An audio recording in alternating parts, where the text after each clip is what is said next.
గురువుగారు, ఈ మహాశివరాత్రి నాడు ఉపవాస దీక్ష చేపడతారు కదా, ఈ దీక్షని ఎలా చేయాలి?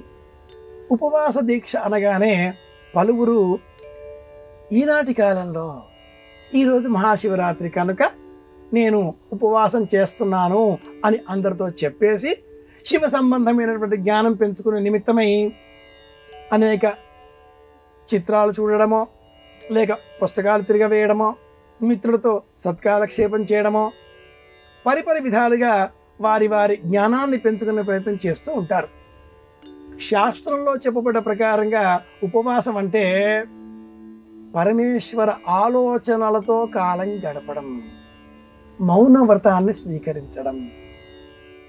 ఏదైనా మాట్లాడవలసి వస్తే ఓం నమ శివాయ అని పలికి ఆ విషయం చెప్పి మళ్ళీ ఓం నమ శివాయ అంటూ ఆ విషయాన్ని పూర్తి చేయడం, ఇలా ఉండడమే ఉపవాసం అవుతుంది.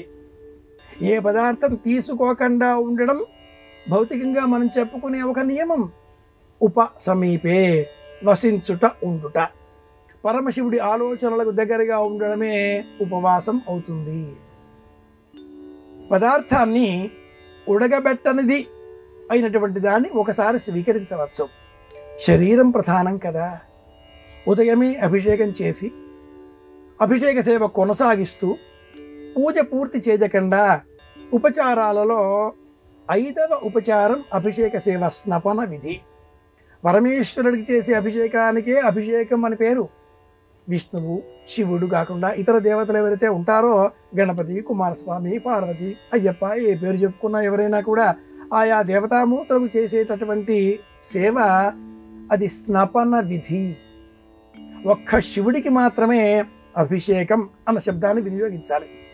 ఆ శివుడు కూడా లింగ రూపంలో ఉన్నప్పుడే అభిషేక సేవ, విగ్రహాలకు కాదు సుమి. ఇది 5వ సేవ. ఇక్కడి దాకా చేసి అభిషేక సేవ ప్రారంభించి కాస్త విరామం తీసుకొని లఘువుగా పలహారాలు తీసుకోవచ్చు, ఏ దోషం లేదు. ఉపవాసం కొనసాగిస్తున్నాను అని మాత్రం స్మరించుకొని మళ్ళీ శివాయ గురవే, శివాయ గురవే, శివాయ గురవే, శివాయ గురవే ఈ మంత్రాన్ని 3 సార్లు చెప్పి మళ్ళీ మౌనవ్రతం పాటించాలి.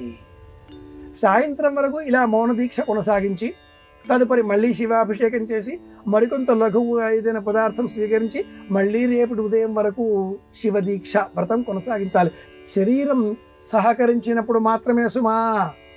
వ్యాధులలో, రోగాలలో ఉండేవారు ఇలా తీవ్రమైన కఠోర నియమాలు, వ్రతాలు పాటించకూడదు.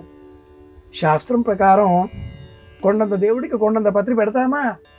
అనుకూలత, అవకాశం, అవసరం. స్వామి ఉద్యోగ విధిలో ఉన్నాను, స్మరిస్తాను అంటే కూడా బోళాశంకరుడు కనుక అనుగ్రహిస్తాడు.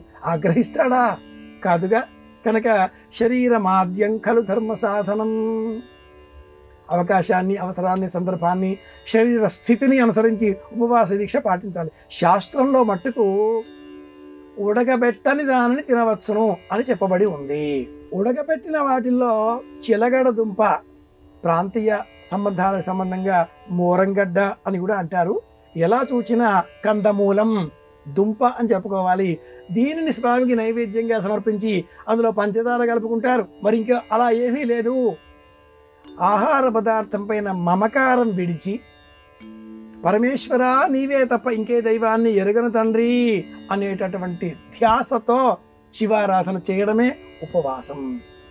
పరమేశ్వర ఆలోచనలతో మౌనంగా కాలాన్ని గడపడమే దీక్ష, అది వ్రతం. ఉపవాసం ఇలా పాటించాలి. ఇది ధర్మం. ఆధునికులు కొందరు అరచేతిలో ఖర్జూరం వేసుకొని, పచ్చి ఖర్జూరం వేసుకొని నీరు పోసి ఉపవాస దీక్ష విరమిస్తున్నాం అని పుచ్చుకొని ఇక ఆ తర్వాత కావలసినన్ని పళ్ళు, ఫలాలు స్వీకరిస్తూ ఉంటారు. ఉపవాస దీక్ష విరమించే విధానం ఇది కాదు. అరచేతిలో ఖర్జూరం వేసుకొని నీరు త్రాగి ఉపవాస దీక్ష విరమించడం సనాతన భారతీయ ధర్మం కాదు. ఉపవాస దీక్ష విరమించడం అంటే నీరు త్రాగడం, బిల్వం వేసిన ఆ మంచినీరు స్వీకరించడం, ఇది ఉపవాస దీక్ష. వైష్ణవ సంబంధంగా చేసేటటువంటి ఉపవాసాలకు ఏకాదశి మొదలుగా చేసే సందర్భాలలో తులసీ దళం వేసిన నీరు స్వీకరించాలి. శివ సంబంధంగా మనం చేసేటటువంటి దీక్షలలో ఉపవాసాలలో గ్లాసు నీటిలో బిల్వపత్రం వేసి 2 చేతులు జోడించి నమస్కరించి ఈశ్వరా అంటూ శివనామస్మరణ 12 సార్లు చేసి తదుపరి ఆ బిల్వాన్ని తీసి నేలపైన భక్తితో కందుకు అద్దుకున్న అనంతరం ఉంచి ఆ నీరు త్రాగడమే ఉపవాస దీక్షకు విరామం పలకడం అవుతుంది. ఇది శాస్త్రం పద్ధతి, ఇది ధర్మం.